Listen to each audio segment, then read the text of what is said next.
Okay, thank you for joining us. I'm Anthony Monteith. This is Cup of Chee. I'm delighted, honored, blessed to be joined today by Dr. Ortwin Lüers, who is in Germany.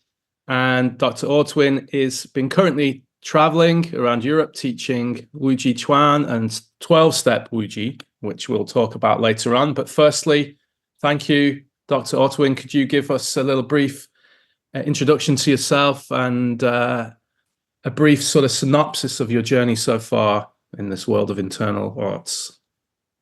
Yeah, thank you, Anthony, for having me here. And I'm grateful for this opportunity to share a bit about my experience and my journey.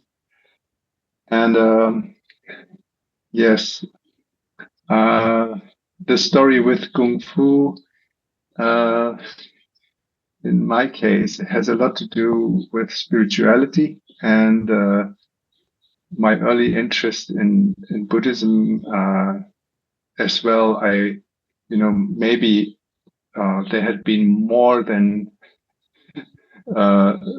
hundreds or thousands of little boys in 1972 watching the first pilot of Kung Fu. And we didn't have a TV at that time, but right. My neighbor had a TV, and she invited me to have the children's TV, and so we had first Bonanza and then Kung Fu, and I was blown away. I was blown away. I felt deeply attracted to this kind of elegant looking power, elegant, relaxed. And later I knew that David Carradine hadn't a glimpse of Kung Fu at that time, but had a good trainer. And, it was more or less done on slow-mo. And therefore it looked very relaxed and very smoothly and soft, which really fascinated me at that time. And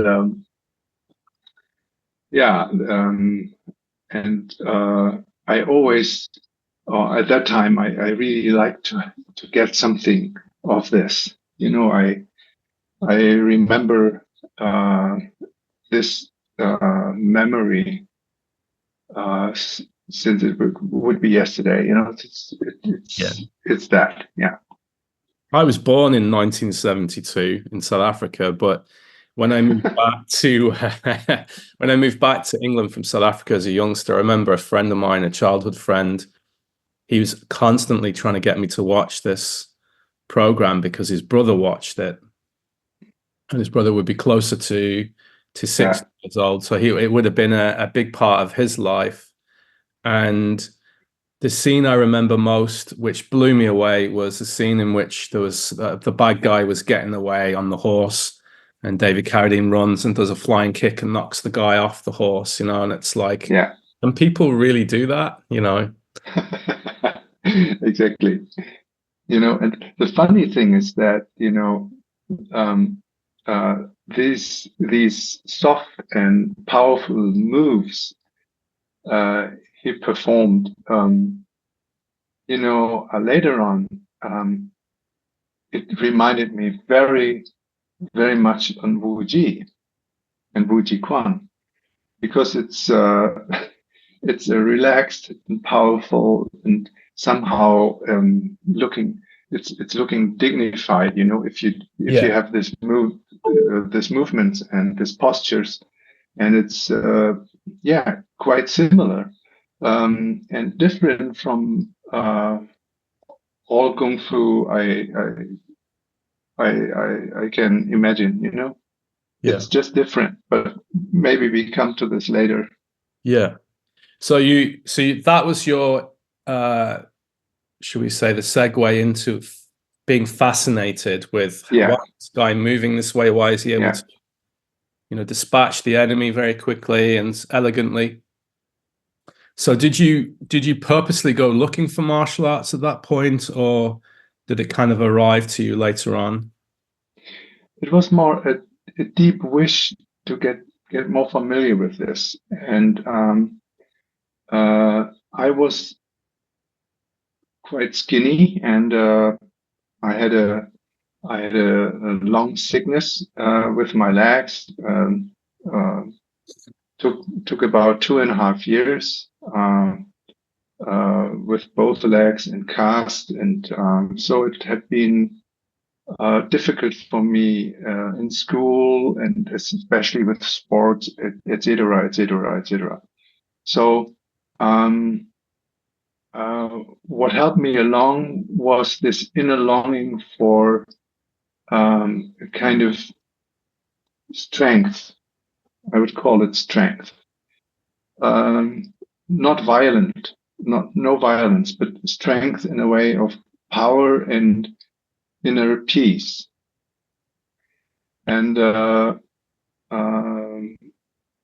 because my father had been very deep in religion, philosophy, there had been a lot of books in his bookshelf, and there had been as well Buddhist books. And when I recovered from the sickness, I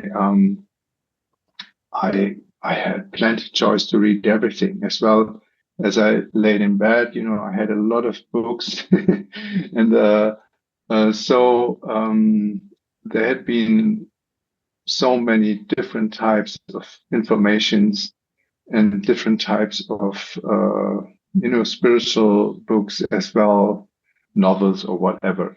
So I read and read and read. Yeah, I know in the previous conversation you'd said about recovering. Literally, the books helped you recovered from a childhood. It was part of your recovery, it wasn't the total part of it. But I suppose being able to remove your mind from the sickness and go into these worlds of discovery on paper, it helped you on the path. Yeah, and as well my ability to follow my dreams, right? So I always had this in mind, and later on, the doctors said that I shouldn't do this and that. I shouldn't be involved in too much sport, etc. And I didn't wanted that, and I took another path, and I went to judo, and I searched for a judo teacher, and by accident I met a very, very skilled and fascinating man. His name is Lou Cao Van Hoa. He had been a Vietnamese Budo teacher as well, very, very skilled in Vie't Vo'Dao and the traditional Vietnamese art. And but he was the first one who introduced me into meditation. And his training had been amazingly special in a way. It had been,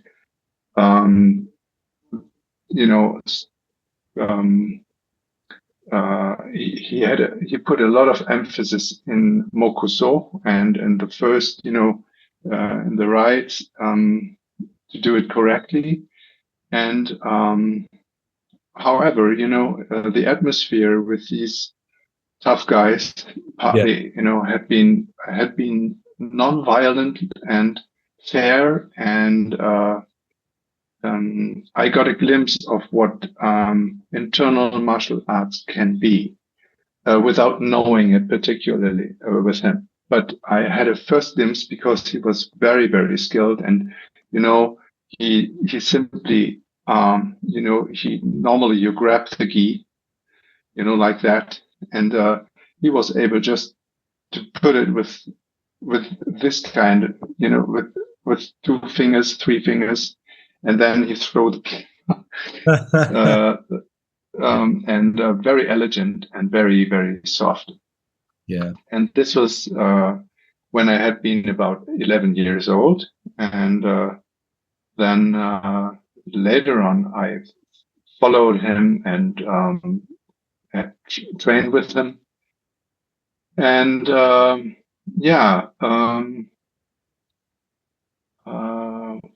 when it got too tough. I had, this fighting training. Yes. I left the group because I had some hurtings and some ailments, and I thought, this is might be too hard, and I tapped a bit into Tai Chi, and then it continued. Yeah.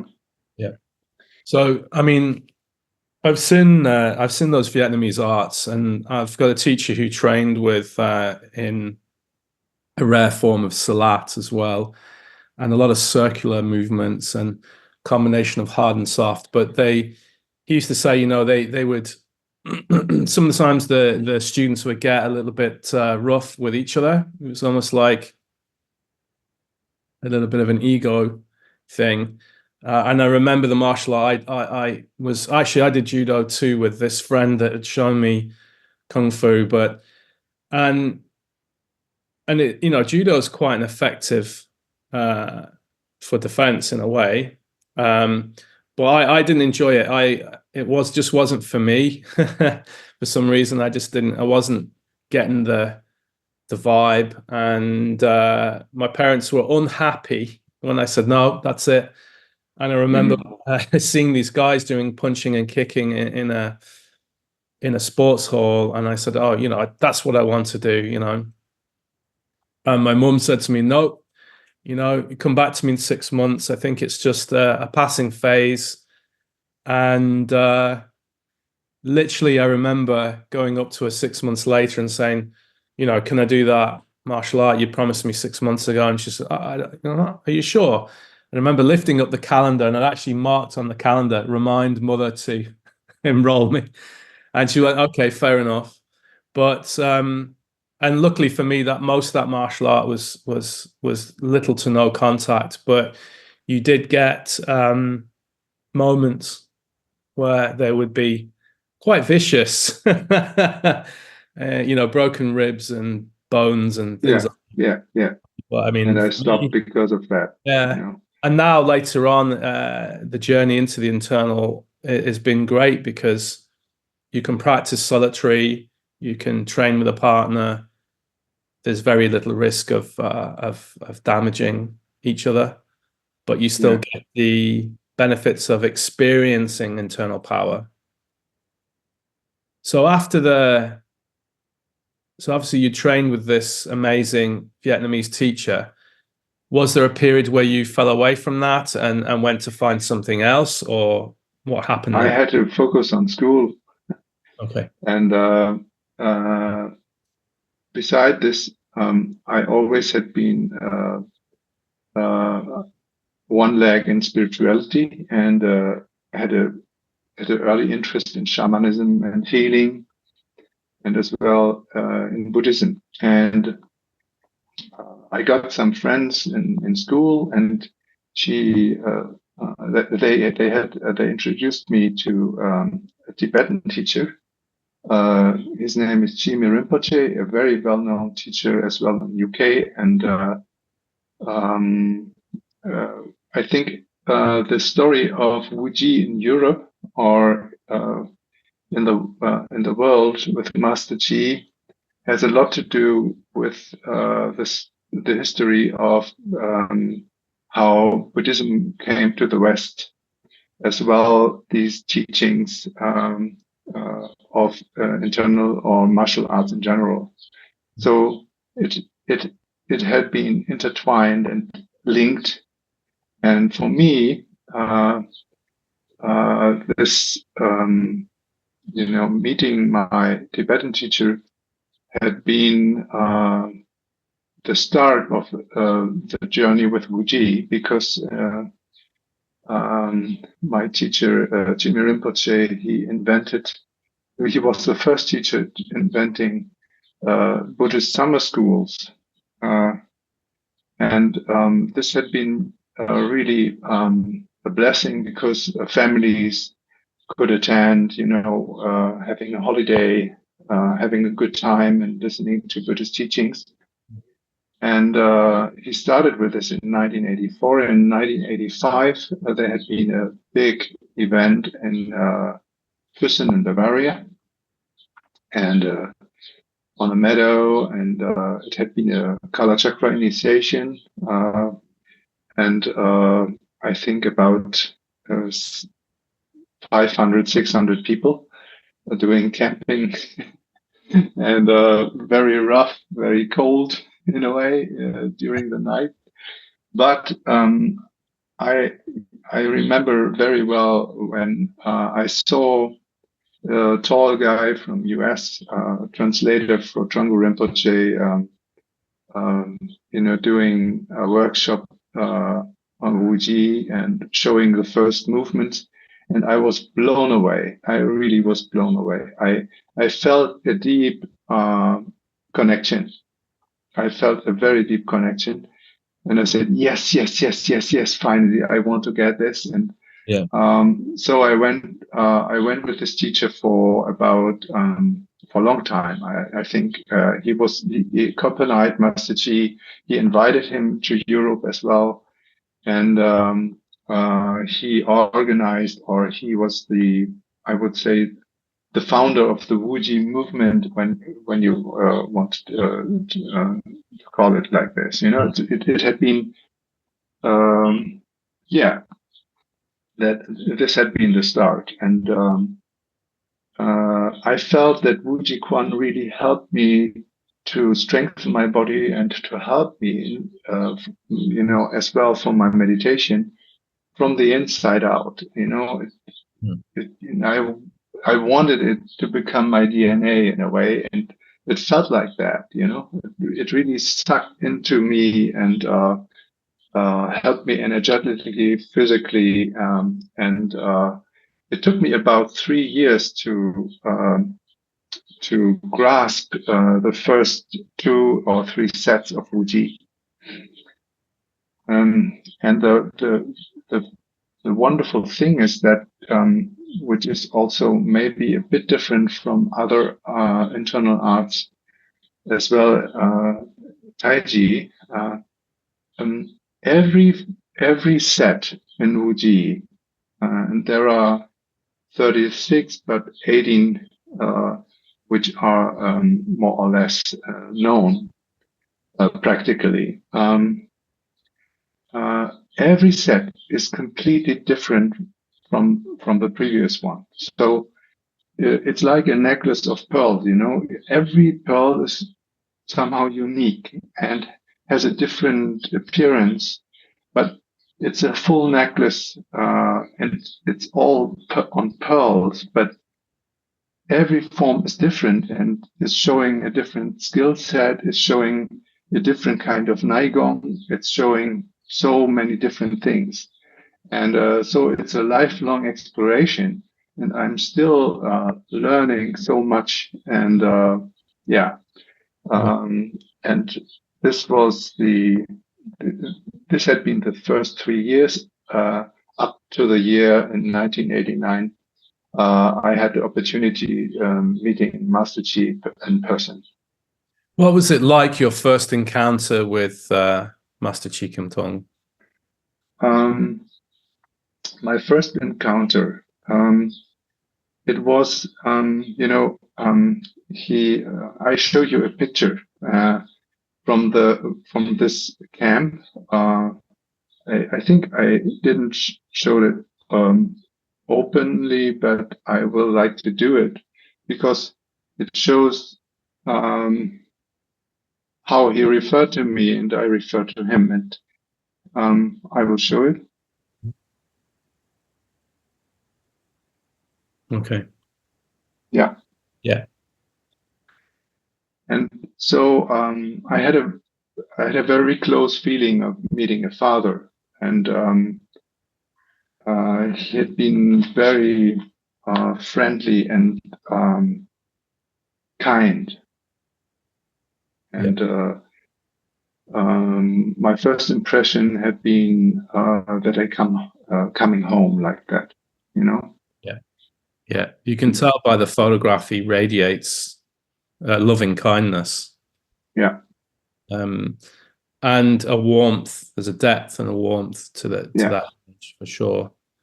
And so being guided then in this practice, obviously Wuji Chuan has that softness, that stillness, and yet there's a beautiful flowing grace to it. Any of the videos I've seen of you practicing, I think some lay people would confuse it with Tai Chi in a way. They'd think that they're watching, if they didn't know, they would confuse it with Tai Chi. But it's, as you say, it has lots of different aspects looking at the same way of yin and yang, but from different approaches, almost like, as you say, different planets in the same orbit.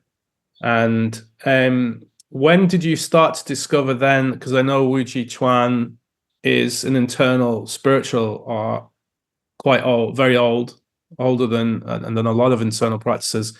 When did you start to discover then the healing aspects that could be brought in? Yeah, I think it's inseparable. There's one funny thing about it. I've never been bored by practicing Wuji, never, because it's like that. You have every time you start the form, playing the form is like a new day. It's like being born. It's like Suzuki saying, the Zen mind, beginner's mind. So there is a unique freshness in it, and a very soothing and healing quality, because it's deeply integrated into natural principles. So I would say, for me, it had been very interesting that there seemed to be a kind of sacred geometry in the body, which is addressed and which is more or less interconnecting what we call heaven, man, and earth. And if you stand a certain posture, for instance, you feel that the energy is passing through, the chi is just passing through your body. And if there is a kind of blockage or a kind of hint, whatever, the chi will find its way just after through. So you can use some postures as very powerful Kung exercises. So Master Chee said that Wuji is more than 4,000 years old, about when people were barely naked and had to prevent from outer and inner dangers and sicknesses as well. They had to be resilient against heat, cold, etc. And to me, this had been a vivid experience, and it still is. It's very good to train it outside, as well in winter, but you have to cover well, because the joints will immediately start to open, and you have to get used to it, And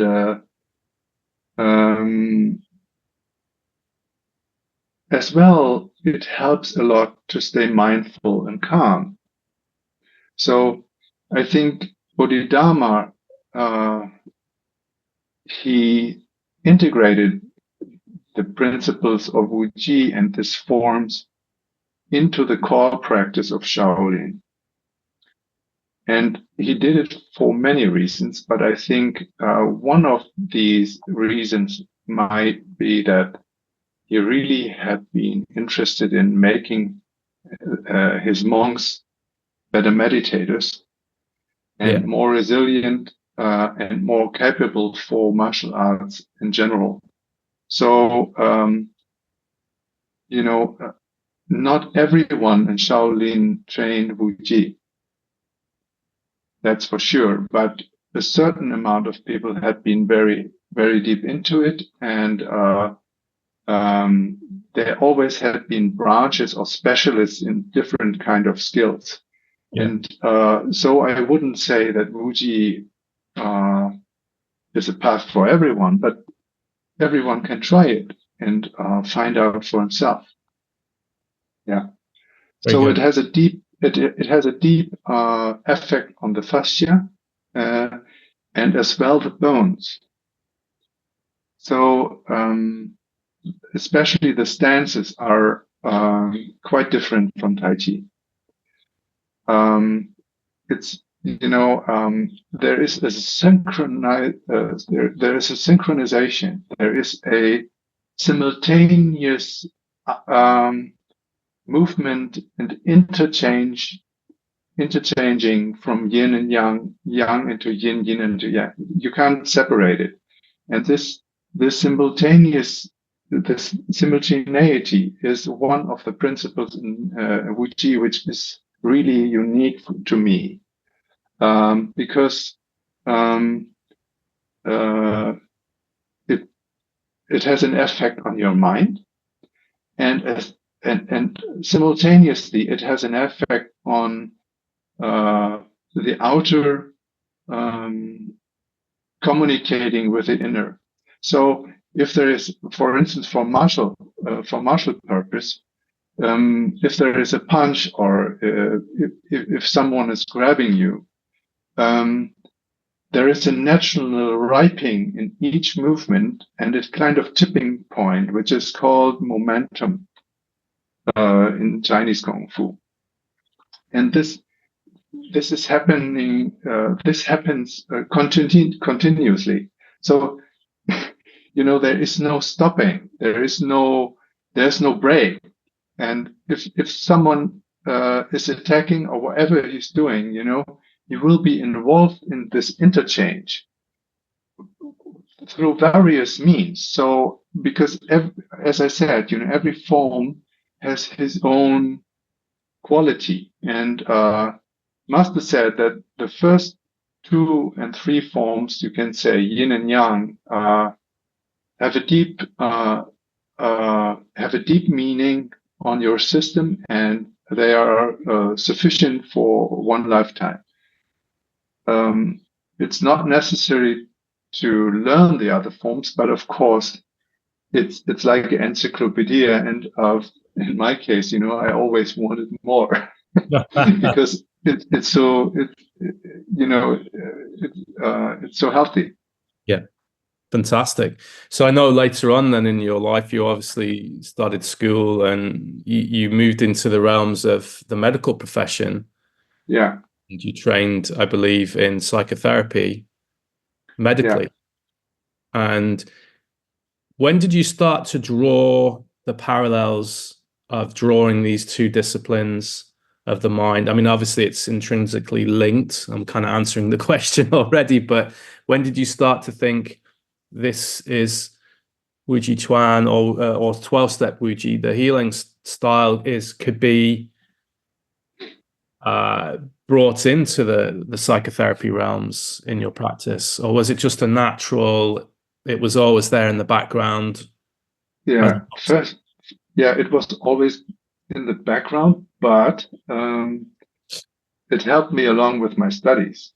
So sometimes my studies lack because I trained more than studying. But anyway, I'm a trained psychiatrist as a medical doctor and psychotherapist. So it helped me along my studies, and Master Chee allowed me to teach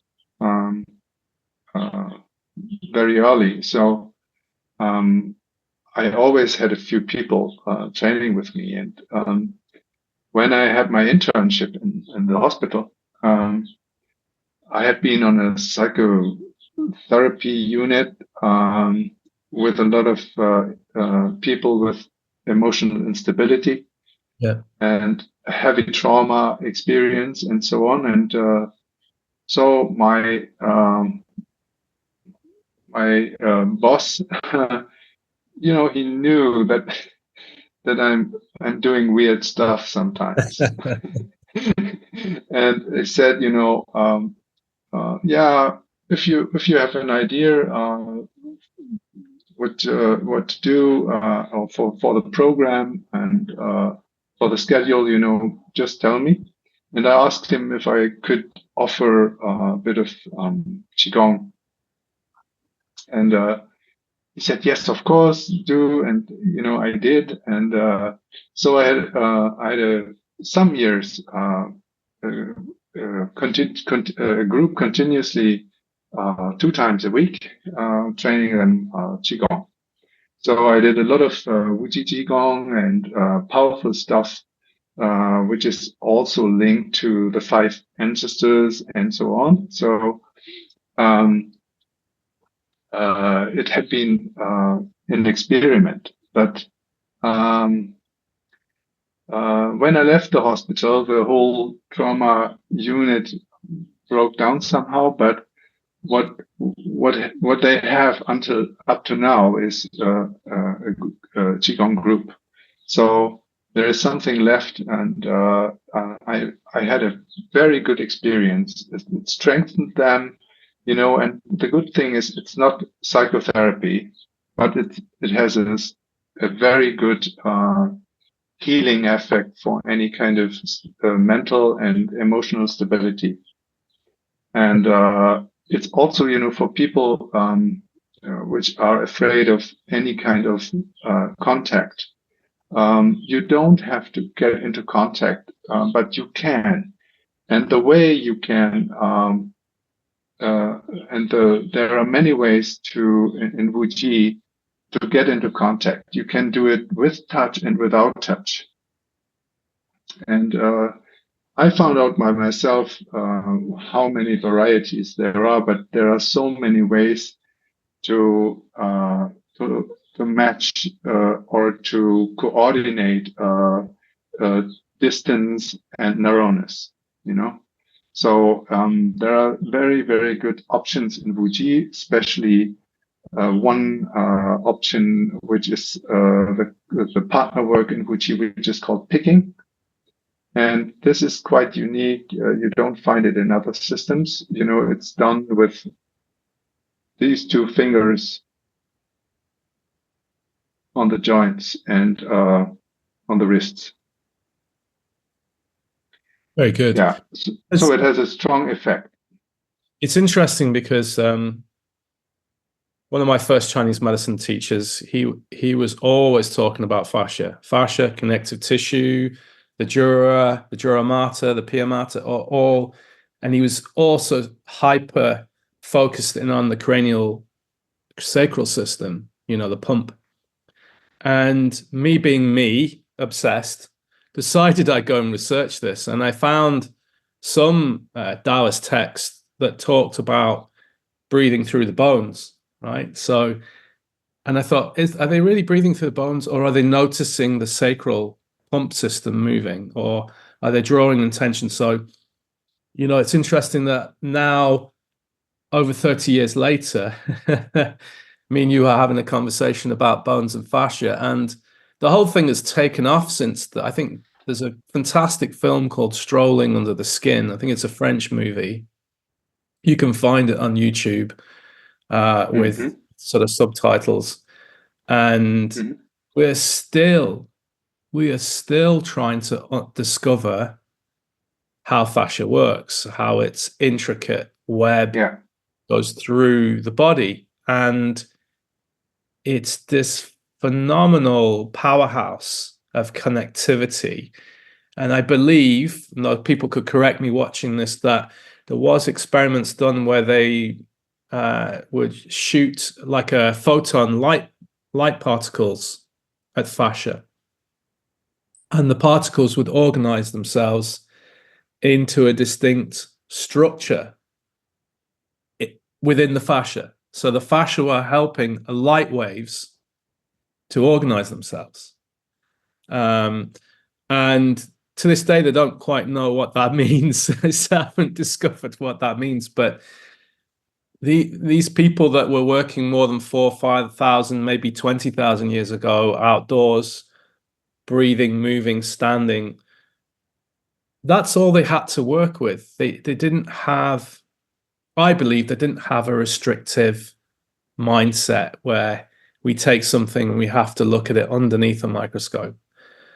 And I know there's value to that, and I know there's value to looking at DNA, looking at connective tissue, looking at cellular function. We're obsessed now with the microbiome and the gut.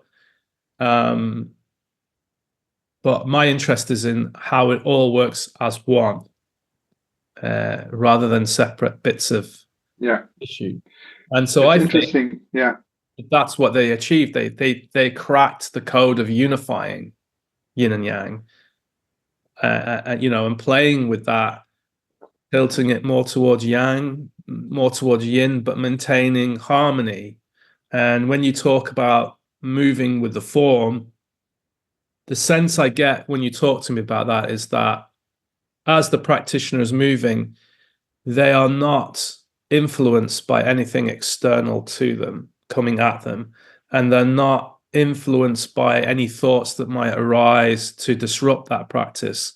They're virtually in that beautiful dance. Yeah, but the interesting is it doesn't matter if there are thoughts or not, because there may be thoughts, maybe not, but the interesting thing is that the awareness, which is aware of the thoughts, is addressed, so you are pure awareness in motion or pure awareness in energy. And this is the interesting thing. And we had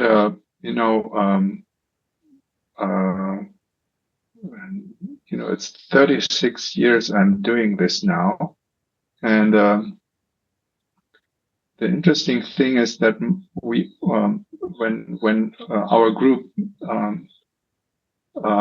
invited Master for these summer schools, and we always had a lot of questions, and he rarely talked a lot.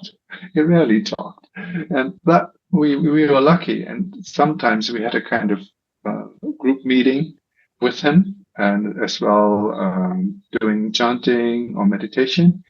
But as well, sometimes he talked, and we asked him about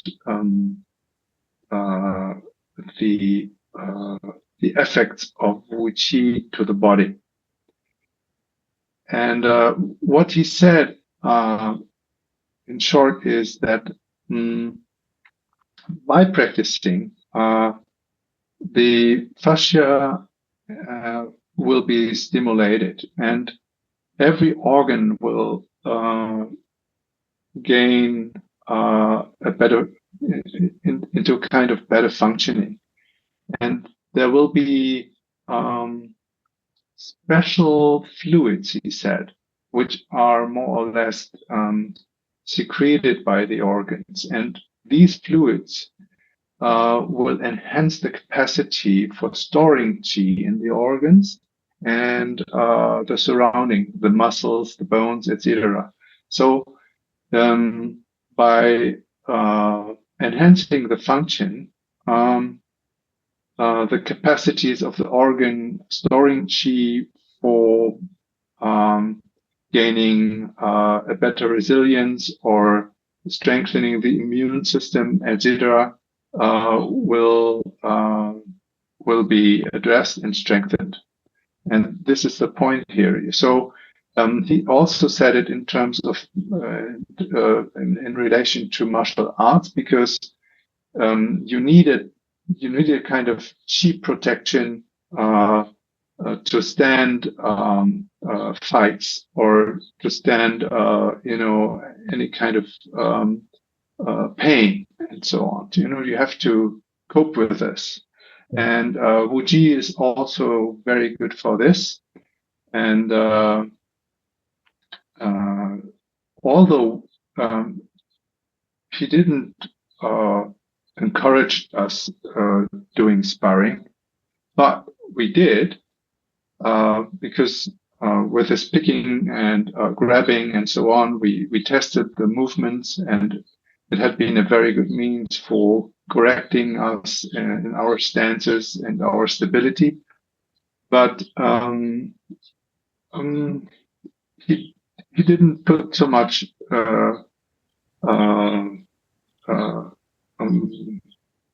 or he didn't encourage us to play Wuji for fighting, you know. So I think it has to do with spirituality and the mind itself, because if you the best conflict is solved by no conflict, you know. So if there is no one interacting with violence or with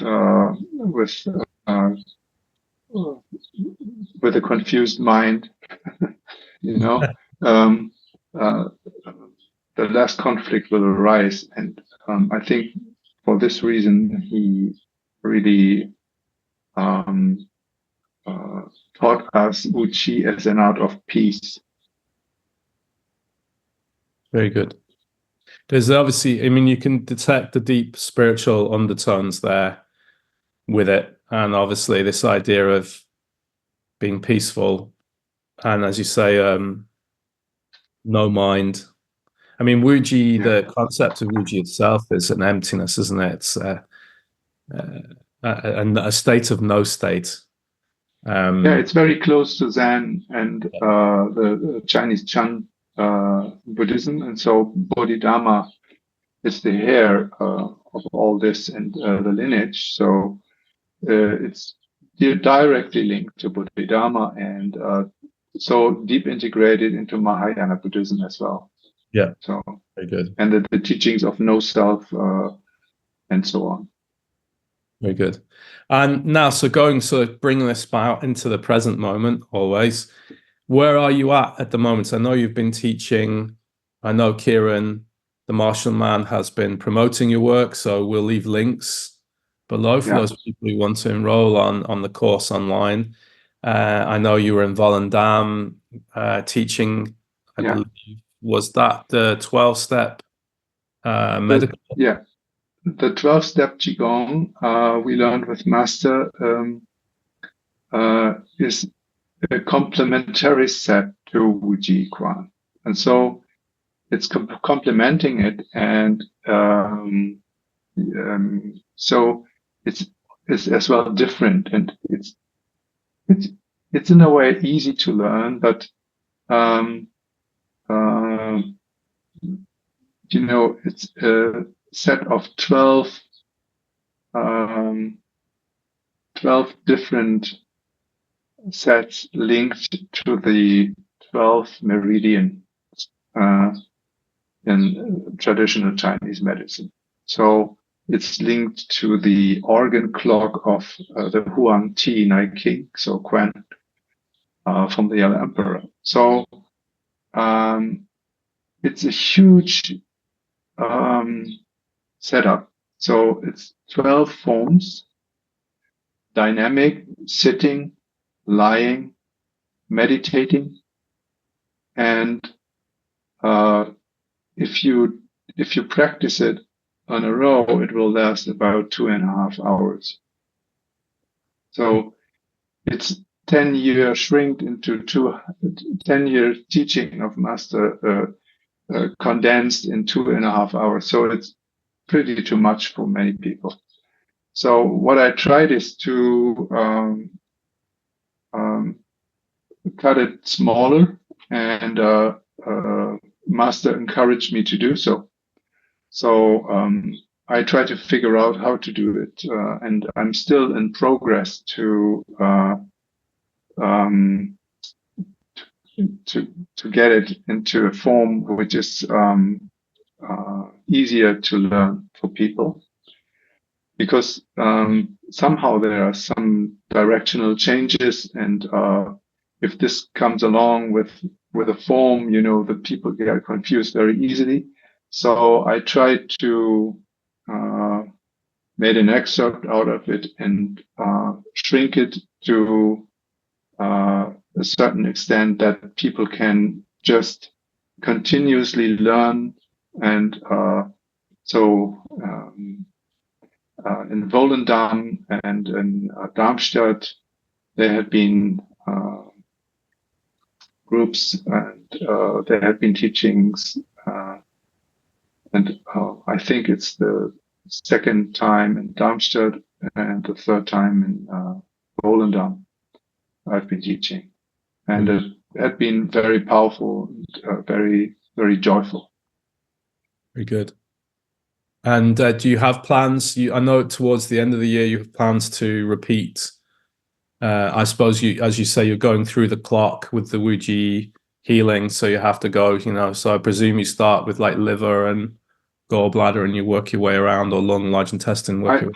Yeah, we start. It's the other way around. So we start with gallbladder and followed by liver. Okay. And then the next yin organ is starting lung, and then large intestine. So if you have the plan is to have 3 times 4 sets, but make it part by part. So add on, because the people have to get familiar with this. So I'm usually teaching the first form, which is the gallbladder, complete, because it's like a booster for the body. It's like a booster and giving a lot of power. So with Wuji Quan and 12 steps, I'm still I like to encourage my Kung Fu brothers and sisters from our groups to teach, and I would like them to be part of it, and that we can teach together, because it's a huge interest for this internationally. So yes, Master's wish, and he said it to me in 1992 when I had been in KL, had been that the arts he taught could be brought back to Shaolin and to Asia one day.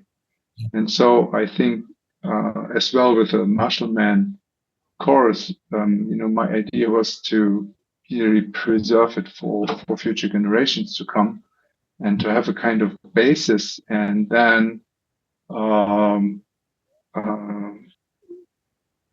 gaining more people, maybe training this in the future. Yeah, absolutely. And as always, I do this for my own selfish reasons, is to invite you to Ireland when you're ready to come. Oh, would like to. Yeah, well, to come. We can gather enough interest. We have a small but humble growing group of people, all have their various different interests, from YSG to Dennis Wang's work to the inner alchemy stuff that I do. But for me, it's like, I think it's important to plug into a lineage. I think that there is a lot of rebels out there that are just making stuff up, which is fine. I've no qualms with people being creative, but there's a real power to plugging into lineage, because you can feel, if you're sensitive, you can feel that transmission coming to you from thousands of years ago. It's like okay, it changes, but it's like a river negotiates its way back to the sea, but it's still going in that direction towards the sea of knowledge. And I think it's important. And it's quite subtle in Wuji Quan, but you can feel it. If I have a small group here every week, a small class, and near to my practice, and if they do the first movement of Wuji, you can just feel how this blessings or this spirit is entering the body. Because immediately I feel immediately they feel something. It was it was with me. It was the same when I took part in this. I all at once had this feeling of being empowered in a way.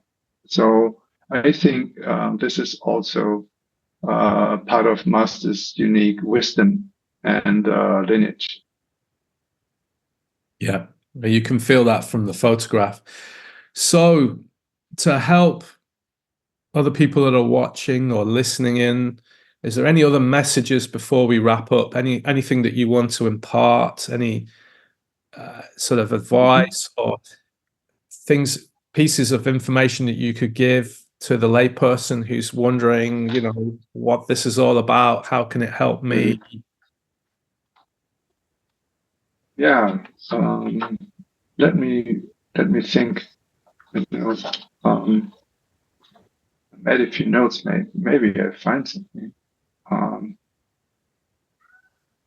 Yeah.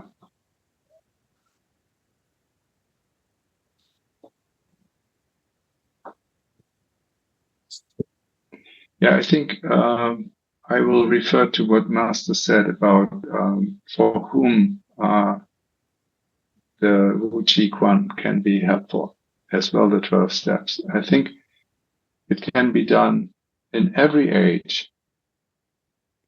I have one student who is as well is teaching some kids, and it's very nice. It works, But for kids, you have to change to change the curriculum. Yeah. And as well, I changed the curriculum for people because if you have smaller steps, you can have a lot of experience and you can train for yourself and in groups. So it's both is possible, and it's a very good exercise for staying healthy. It's a very good exercise to prepare the body for martial arts or for getting familiar with internal energy. And it's a very good for healing and for energy work of every kind, So if you are interested in energy healing or Qi healing or Qigong healing, Fuji is a very powerful tool and will help you along with this. And this is also my experience. So as well, people, familiar with Reiki or with tui-na or other kind of massage will gain a lot from Wu Chi Quan and the practice. And especially the first three forms are amazingly powerful and will help you along. As well for meditators, if you ask me, what kind of meditation did you practice? I can say various meditations, but Wu Chi helped me along with this, and Wu Chi is a meditation. So it's just integrated. And so you have both. You have moving, non-moving, silence, action. You can have both, and it's also very, very, joyful in a way, and it promotes tremendous energy and happiness. Yeah, That's fantastic. So I want to say a big thank you to you, Dr. Ortwin, for your time and your generosity in that time also. I'm going to leave a link to your work below, course with the Martial Man, and obviously links to any schedules of where you'll be in Europe. I don't think this conversation is over. I'd like to explore with you at some other point when we have chance, maybe a second look at the interventions and the psychotherapeutic role of Wuji. I think that's important for therapists to understand. Hopefully in the near future, we will see you in Ireland. I'll try to make that possible if you're willing to come. And I'd like people to, if they can, subscribe to the channel and share this information in and around social media so that we know that Wuji Chuan and 12-step Wuji is like a resurgence in this knowledge. It's very important that this knowledge is preserved now. We need it more than ever. There's so much exposure to negativity and negative forces and negative energy. So we need to balance that. Maybe I can share one sentence Master said to us when we asked him, after 3 days training or 4 days, we all had a kind of breakdown because it had been so challenging, all this forms and so. But we had a pause and we had a good time with Master, having some ice cream and seeing sights, in between. But at that time, sometimes, we were able to ask him, just stand by, when doing this. And we asked him, okay, Master, we train every day and night. So could you please tell us why we are doing all this? What's the reason to be here with you? And he just smiled and said, to be prepared. That's it. Excellent. That's fantastic. So on that note, I thank you so much for you being here, you, Anthony. Being on your own journey and sharing your journey with us. I'm looking forward to talking again. And I think if anyone has any comments, they can leave it below and we can get back to them. Of course. And big debt of gratitude also to Master Yap and Master Dennis for talking about you in such great terms, because then that's led to this conversation. And for Kieran at the Martial Man for doing all his good work and getting the work out there for everyone. Because, we're getting closer and closer to each other. And I think this is a better use of the electronic age than other uses at the moment. So I'm going to end it there and say thanks very much. And we'll talk soon. Thank you. Thanks, Anthony.